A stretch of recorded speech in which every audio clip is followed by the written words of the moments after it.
तो एक क्वेश्चन करते हैं, इन एनी ट्राइंगल इफ ये रिलेशन दे रखा है अपने को, तो शो करना ए बी सी जो है वो एपी में है। तो क्या रिलेशन दे रखा है अपने को, A cos square C by two plus C cos square A by two is equal to 3b/2। ठीक है। अच्छा, cos square C by two जो है वो किसके एक्सप्रेशन में आएगा, है ना, कॉस सी के एक्सप्रेशन में आएगा। कॉस सी जो है वो क्या होता था, twice cos square C by two -1। ठीक है, ये होता था।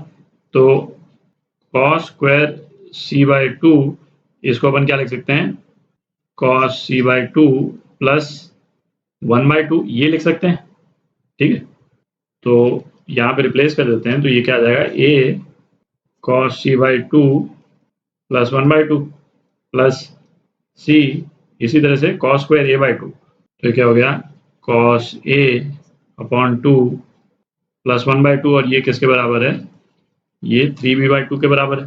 ठीक।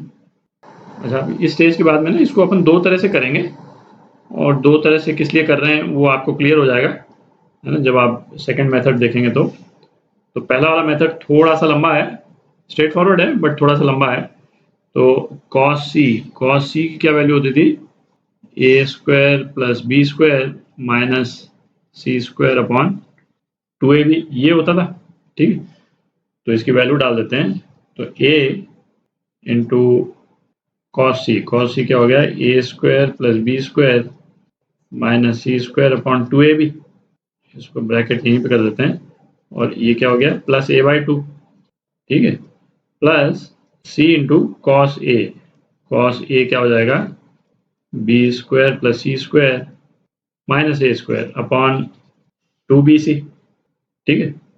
अच्छा, और नीचे यहाँ पे 2 भी है, तो ये क्या हो जाएगा, ये 4 हो जाएगा, नीचे 4, यहाँ पे भी ये नीचे 4 हो जाएगा। ठीक है, plus c/2 is equal to 3b/2।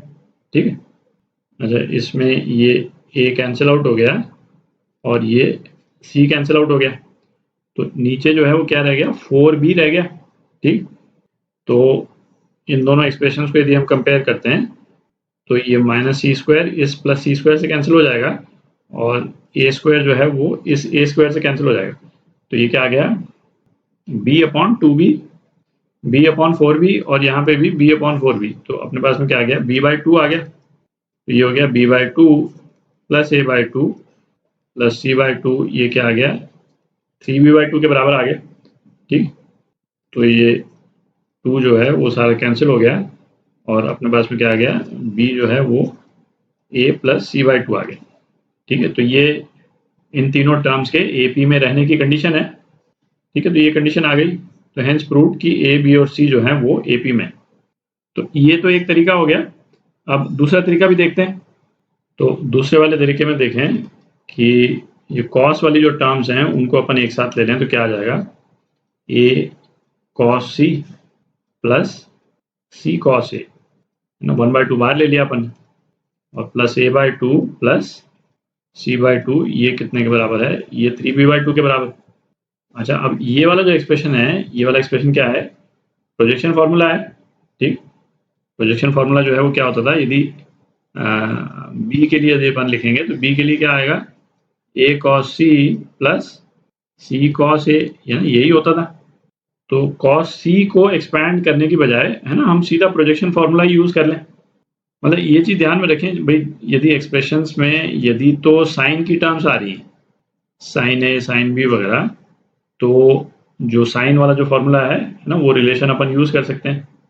और यदि कॉस की टर्म आ रही है, तो कॉस की टर्म्स को इस वाले एक्सप्रेशन से खोलने के पहले ये देख लें कि हम किसी तरह प्रोजेक्शन फार्मूला लगा सकते हैं क्या, क्योंकि ये तो थोड़ा सा लंबा हो जाता है ना। ठीक है, तो प्रोजेक्शन फार्मूला यदि लग जाए, तो ये एक ही स्टेप में जो अपना फाइनल आंसर है ना, वो एक ही स्टेप में आ जाता है। तो ये इसको सीधा b के रूप में रिप्लेस कर देते हैं, तो ये क्या आ गया, b/2 plus a/2 plus c/2 is equal to 3b/2, है ना, एक स्टेप में ही आ गया ये रिलेशन। ठीक है, और इससे अपने पास में आ जाएगा b is equal to a plus c/2। ठीक। तो प्रोजेक्शन फार्मूला जो है वो कॉस वाली टर्म जहाँ पे भी मिले आपको क्वेश्चन में, सीधा लगाएं, तो तो आंसर जो है वो रिलेटिवली ईजियर हो जाता है। ठीक है, तो ये क्वेश्चन करते हैं, find the angles of a triangle whose sides are proportional to, है ना, ये 3 टर्म्स दे रखी हैं अपने को, if A B C are angles of any triangle. ठीक है, ये जिस ट्राइंगल की बात हो रही है, ये एक स्पेसिफिक ट्राइंगल की बात हो रही है, और ए बी सी जो है वो किसी दूसरे ट्राइंगल के एंगल्स हैं। ठीक है, तो किसी भी जनरल ट्राइंगल के लिए, है ना, क्या रिलेशन अपने को मालूम है कि भाई ए जो है वो किसके प्रोपोर्शनल होता है, उसके साइन के प्रोपोर्शनल होता है। ठीक है, बी जो है वो साइन बी के प्रोपोर्शनल होता है, और सी जो है वो साइन सी के प्रोपोर्शनल होता है। हमको यहाँ पे क्या दे रखा है, ए जो है वो एक एंगल है कोई cos a/2, उसके प्रोपोर्शनल है। ठीक है, और बी जो है वो cos b/2 के प्रोपोर्शनल है, और सी cos c/2 के प्रोपोर्शनल है। ठीक है, अच्छा, किसी भी ट्राइंगल में जो उसका जो साइन के जो एंगल्स होंगे उसके तो प्रोपोर्शनल होगा ही, मतलब उस वाले ट्राइंगल में ये प्रोपोर्शनैलिटी होल्ड करती है, बट जो साइन वाली जो प्रोपोर्शनैलिटी है ये वाली, ये तो होल्ड करेगी, ये तो हर एक ट्राइंगल के लिए वैलिड है। ठीक है, तो ऐसा करें, इस वाले एंगल को हम साइन में कन्वर्ट कर सकते हैं, तो इसको हम क्या लिख सकते हैं, a is proportional to sine π/2 minus a/2, ये तो लिख ही सकते हैं। ठीक है, b ये किसके प्रोपोर्शनल हो जाएगा, साइन π/2 माइनस b/2, और इसी तरह से c किसके प्रोपोर्शनल हो जाएगा, साइन π/2 माइनस c/2। ठीक है, अब क्या, इसको देख करके हम क्या कह सकते हैं कि ये ट्राइंगल, ये जो एंगल्स हैं, ये इस वाले ट्राइंगल के, किस ट्राइंगल के, इस वाले ट्राइंगल के, जिसकी साइड्स इसके प्रोपोर्शनल है, तो उसके एंगल्स जो हैं वो ये हैं। पर ये कंक्लूजन निकालने के पहले एक चीज और चेक कर लें, है ना, क्या चेक कर लें हम, कि इस तरह के एंगल्स जो हैं वो किसी ट्राइंगल के एंगल्स हो भी सकते हैं कि नहीं हो सकते। तो ये होंगे तो इनका सम जो है वो 180 होना चाहिए। ठीक है, तो इसको अपन ऐड करके देख लेते हैं, तो इसको ऐड करेंगे तो क्या आ जाएगा, 3π/2 minus a plus B plus C by 2। ठीक है, ये तो अपन ने ऐड कर दिए इन तीनों को, और ये कितना होना चाहिए, 180, मतलब पाई के बराबर होना चाहिए। ठीक, तो ये क्या हो गया, 3π/2 minus a plus B by C, ये तो पाई है, ये तो हमको मालूम ही है ना, तो 3π/2 माइनस π/2, और ये क्या है, ये पाई है, और जो कि होना चाहिए इन एंगल्स को किसी भी ट्राइंगल के एंगल्स होने के लिए, तो पाई आ रहा है इनका सम, है ना। तो ठीक है, तो इस वाले ट्राइंगल के एंगल्स जो हैं वो क्या हो गए, ये एंगल्स हो गए बेसिकली। एक एंगल हो गया π/2 माइनस a/2, दूसरा ये एंगल हो गया, और तीसरा एंगल क्या हो गया, ये हो गया। ठीक, ये आपका आंसर।